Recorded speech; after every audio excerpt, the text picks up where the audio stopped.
Perdas em lavouras, danos em edificações e avarias em veículos. Esses são alguns dos problemas que uma chuva de granizo pode ocasionar. Só quem já enfrentou estas perdas sabe como é se sentir impotente diante da força da natureza. Na região, a incidência desse fenômeno nos meses mais quentes é alta e, em virtude dos diversos prejuízos registrados, no fim da década de 80, produtores de maçã do município de Fraiburgo se uniram em busca de uma tecnologia visando combater o granizo. Assim, foi instalado o Centro de Monitoramento Meteorológico, que fica no município de Lebon Regis. E é daqui que saem as informações para que seja feito o acionamento dos geradores. O meteorologista responsável pelo centro, João Luiz Rolim, conta como esse trabalho começou. Inicialmente nós tínhamos os britanites, que era lançado por cada empresa, era lançada sem metodologia, era a olho. Era um foguete que era feito o combate ao granizo. Mas continuava tendo problema com granizo. As empresas,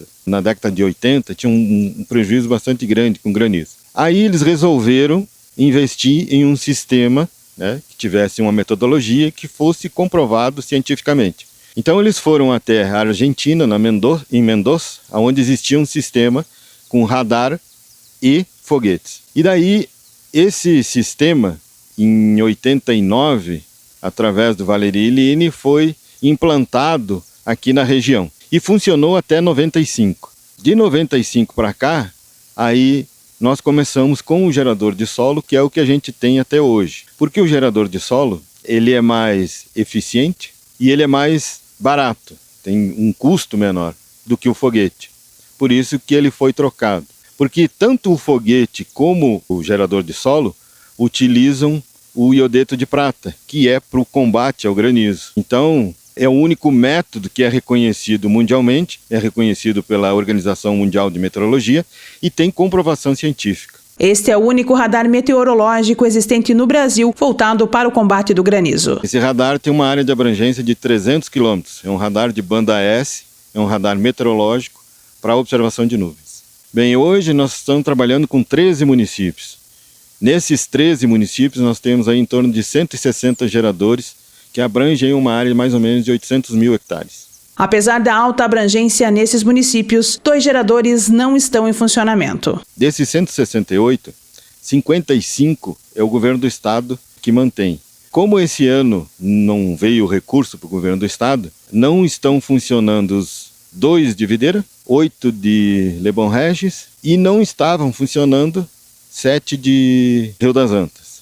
Agora, só não estão funcionando os de Lebon Regis. E por ser voltado principalmente para a agricultura, no período das safras, o monitoramento é realizado de forma ininterrupta. Ele trabalha do período de setembro até abril. Então, nessa época, a gente trabalha 7 dias por semana, 24 horas por dia. O monitoramento é direto, Não tem Natal, Ano Novo, Páscoa. Porque o granizo, ele não escolhe dia, nuvem não tem limite como os municípios têm limite, O meteorologista explica como é realizado o monitoramento das informações, a partir das quais é emitido o alerta para o acionamento dos geradores. Para se dar o alerta, a gente faz o acompanhamento e o monitoramento das frentes, linhas de estabilidade, das condições locais e regionais, Por exemplo, uma frente que está lá no Rio Grande do Sul já influencia em Santa Catarina.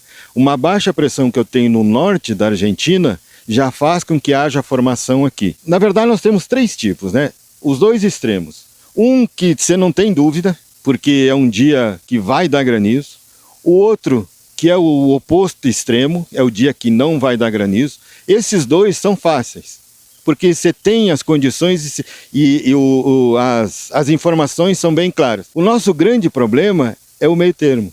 É o dia que pode acontecer, mas pode não. E daí fica naquele intervalo. Esse, para nós, é o grande problema hoje, para avisar. Então, existem muitos dias, principalmente no verão, onde a gente sabe que vai ter um grande aquecimento, a possibilidade de formação é bastante grande, você liga os geradores, mas aí nesse dia não acontece, Por quê? Porque ele está naquele intervalo onde se pode ou não pode acontecer. Em dias assim, os geradores são acionados para atuarem de forma preventiva. Então a gente sempre tem que ligar, Caso não aconteça, vai lá e desliga. Mas aí nesses dias você não tem a certeza, né? Ele explica também como é o funcionamento dos geradores no combate ao granizo. A nuvem, para se formar, ela se forma de gotas, né? E essa gota, ela se forma naturalmente na atmosfera. Num metro cúbico de ar, naturalmente nós temos de 1 a 2 núcleos de condensação que formam essas gotas. Núcleos ativos, né? Porque existem poeira, CO2, que são núcleos, mas não são ativos.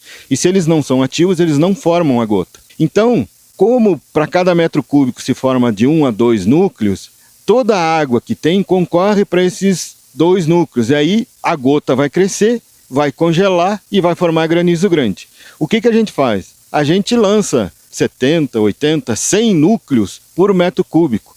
Por quê? Porque cada gerador, por hora, lança 1 trilhão desses núcleos de condensação. Daí eles chegam até lá, se vai formar um monte de gotinhas menores, essas gotinhas menores vão congelar e vão formar granizo pequeno.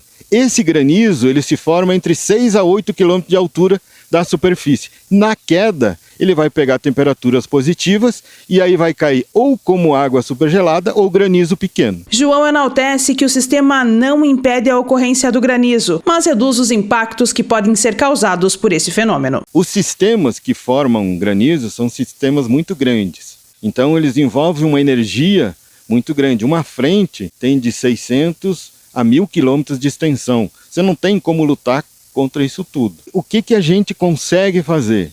A gente consegue diminuir a área e o tamanho do granizo. Então a gente consegue diminuir os prejuízos. Por exemplo, agora no dia 27 de dezembro nós tivemos granizo na região de Videira e de Rio das Antas. Em Videira nós estávamos com todos os geradores funcionando. Já em Rio das Antas nós tínhamos 7 geradores que não estavam funcionando, ou seja, praticamente a metade do município, ou seja, se tinha muitos buracos e se tinha menos reagente. Na região de Videira, o prejuízo que deu foi 30 vezes menor do que o prejuízo que deu em Rio das Antas. Então, o que a gente consegue fazer é essa diminuição, porque o nosso trabalho não aparece. Porque quando não existe nenhum problema, ou não cai granizo ou cai granizo muito pequeno. Aí o nosso trabalho só vai aparecer quando nós temos, por exemplo, uma situação dessa, onde nós temos aí 7 geradores que não estão funcionando. Nesse dia, um só gerador que não estivesse funcionando, você ia diminuir a quantidade lá em cima e você já ia ter problema.